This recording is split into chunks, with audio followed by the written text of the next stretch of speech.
अब ये देखिए कि किस तरीके से पुलिस घेरती है और आपको बात भी नहीं करने देती, और यहाँ पे एक मेमोरेंडम भी देने के लिए सड़क पे भी नहीं खड़े हो सकते, मीडिया को भी रोका जा रहा है, और किस तरीके से घेरा जाता है, इसको हम कहते हैं लोकतंत्र। और लोकतंत्र का आज किस तरीके से इतना बड़ा तमाशा बना दिया गया है कि आप फर्जी चुनाव कीजिए, फिर उसके बाद में लोगों को सड़क पर, मेन रोड पे, ये भी नहीं कि हम निर्वाचन आयोग के अंदर गए, बाहर सड़क पे खड़े होके मीडिया एक बाइट ले रहा है, और वो भी जो है देने में, बात रखने में बिल्कुल घेर लिया गया। 15-20 लोग आ गए। ऐसे इनको डर लगता है कि इनकी जो तख्ता पलट है, इनके जो इन्होंने किले बना रखे हैं, यही मैं एग्जैक्टली बार बार ये कह रहा हूँ कि ये जो लाल किले हैं, ये लाल किले इन्होंने अपने आप को फोर्टिफाई कर रखा है। आप देखिए किस तरीके से इतने बैरिकेड्स उसमें लगे हुए हैं। ये आपका चुनाव आयोग है या फर्जी आयोग है कि इनको इतना डर लगता है कि इनकी हुकूमत हिल जाती है। कल सुप्रीम कोर्ट पे भी यही हुआ। अंदर खड़े नहीं होने दिया गया, मैं अकेले था, 20-25 लोगों ने, पैरामिलिट्री, सुप्रीम कोर्ट सिक्योरिटी, सब ने रोका। और बात करेंगे आगे। मेरे को ये, इनको मेमोरेंडम देने में क्या रुकावट है? हमें ये बताइए ना, मेमोरेंडम देने में क्या रुकावट है? मैंने जंतर मंतर जाके क्या करना, बताइए ना। आप जंतर मंतर प्रोटेस्ट कर लो वहाँ पे। नहीं, प्रोटेस्ट तो हम कहीं पे भी कर लें। मैं तो अभी पहले तो मेमोरेंडम तो दे देना। आने वाले अभी है अफसर, क्या परमिशन नहीं है आपकी? ये मेमोरेंडम देने के लिए क्या परमिशन चाहिए हमें, ये बताइए ना। मेमोरेंडम देने के लिए किसके लिए परमिशन चाहिए? आपकी हेल्प करेंगे। नहीं, वो तो हेल्प कर ही देंगे। अगर मैं खुद देना चाह रहा हूँ, उसमें क्या दिक्कत है? नहीं दे सकते। मैं यहाँ से इलेक्शन कमीशन की तरफ वॉक भी कर सकता हूँ कि वो भी, उस पर भी मनाही है।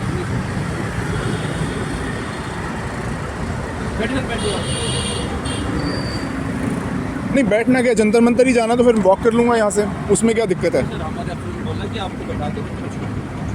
वो तो छोड़ ही दोगे आप, उसमें क्या कोई बड़ी बात थोड़ी है।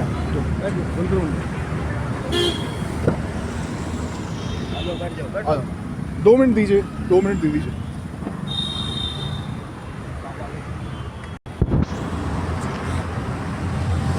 तो देखिए, यहाँ से भी फिर वही हो रहा है कि आप जंतर मंतर जाइए, और मेमोरेंडम एक देना है, मेमोरेंडम भी देने में मनाही है। मनोज जी, मेमोरेंडम देना है, मेमोरेंडम भी नहीं देने देंगे। उसका तरीका होता है ना। मैंने आप कल भी गए थे, आप सुप्रीम कोर्ट पहुँच गए जी। हम अब जंतर मंतर की प्रोटेस्ट साइट बनी हुई है, ऑनरेबल सुप्रीम कोर्ट के ऑर्डर से। आप वहाँ आओ, हम आपको फैसिलिटेट करेंगे ना। ऐसे ही आप थोड़ी खुद जाओगे कहीं भी, हम बिना परमिशन के। मेमोरेंडम देने में क्या ऐसे दिक्कत नहीं है? देंगे आपको। गाड़ी बैठी, जंतर मंतर चलिए, वहाँ चल के बात करें। हम देंगे। मैं वॉक करके आ जाता हूँ, पहुँच रहा हूँ जंतर मंतर। पहुँचो। हाँ ठीक है। हाँ बिल्कुल। तो अब वॉक करते हुए जंतर मंतर जा रहे हैं, और जंतर मंतर पर जो अब प्रोटेस्ट होगा, और वहाँ से जो है दिल्ली पुलिस के ज़रिए जो है ये मेमोरेंडम हैंडओवर करा देंगे, और बाकी आगे का वहाँ से आपको बताते हैं। जंतर मंतर से इतने प्रोटेस्ट ऑर्गेनाइज़ करे हैं दिसंबर 2023 से, और मैं कहता हूँ हमें प्रोटेस्ट ऑर्गेनाइज़ करना ही क्यों पड़े, इतनी बेसिक चीज़ के लिए कि मतलब सरकार ही आर्म्स जो है हैंडओवर कर रही है, सरकार ही बम दे रही है, गोलियां दे रही है, और फिर एक आम आदमी को कोर्ट जाना पड़ता है कि ये देखिए आप इस चीज़ को रोकिए। उस मामले में कोर्ट सुओ मोटो कॉग्निजेंस नहीं लेगा, लेकिन डॉग्स परेशान कर रहे हैं जी, तो डॉग्स को मार दो, वहाँ सुओ मोटो कॉग्निजेंस आ जाती है। तो जंतर मंतर प्रोटेस्ट साइट पे हम पहुँच गए हैं,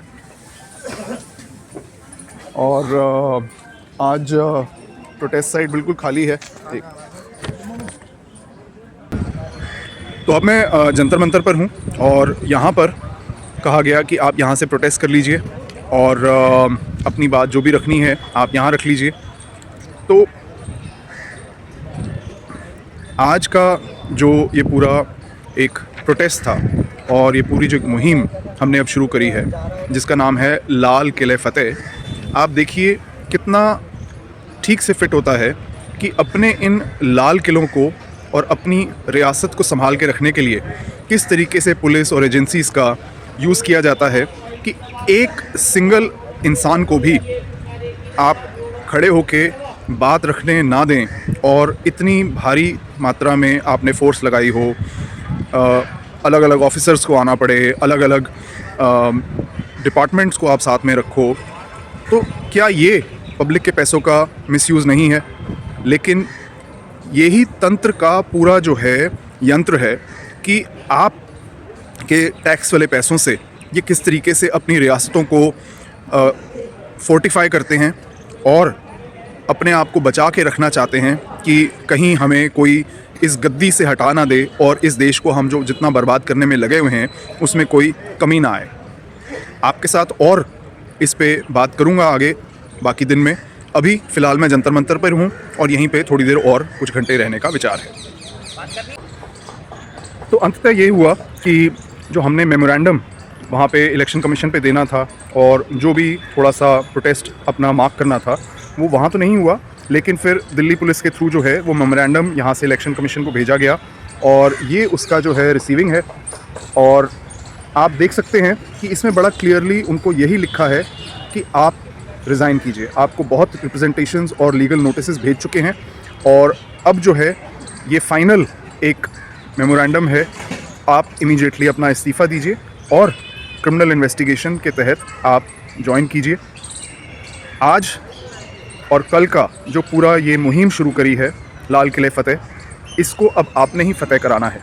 इन वीडियोस को शेयर कीजिए, इस मैसेज को शेयर कीजिए और देश भर से लोगों को ये समझाइए और प्रोत्साहित कीजिए कि हम सबको इकट्ठे मिलके जो सबसे दो ज़रूरी अहम पिलर्स हैं डेमोक्रेसी के, जुडिशरी और इलेक्शंस, उनको अपने हाथों में वापस लेना है ताकि ये दोनों पिलर्स ठीक रूप से काम कर सकें, कॉन्स्टिट्यूशनल मेथडोलॉजी से काम कर सकें, जिस काम के लिए उनको बनाया गया है वो काम कर सकें। आज वो सिर्फ़ और सिर्फ डेमोक्रेसी को नुकसान पहुंचाने के लिए और डेमोक्रेसी को बिल्कुल ख़त्म करने के लिए काम कर रहे हैं, जो कि तकरीबन पूरा हो चुका है। अब इससे ज़्यादा और आगे हम इनको नहीं जाने दे सकते। तो आइए हम सब मिलकर देश की डेमोक्रेसी को बचाएं और देश को बचाएं और देश की जनता को बचाएं। नमस्कार, आदाब, सत श्री अकाल, गुड इवनिंग, जूले।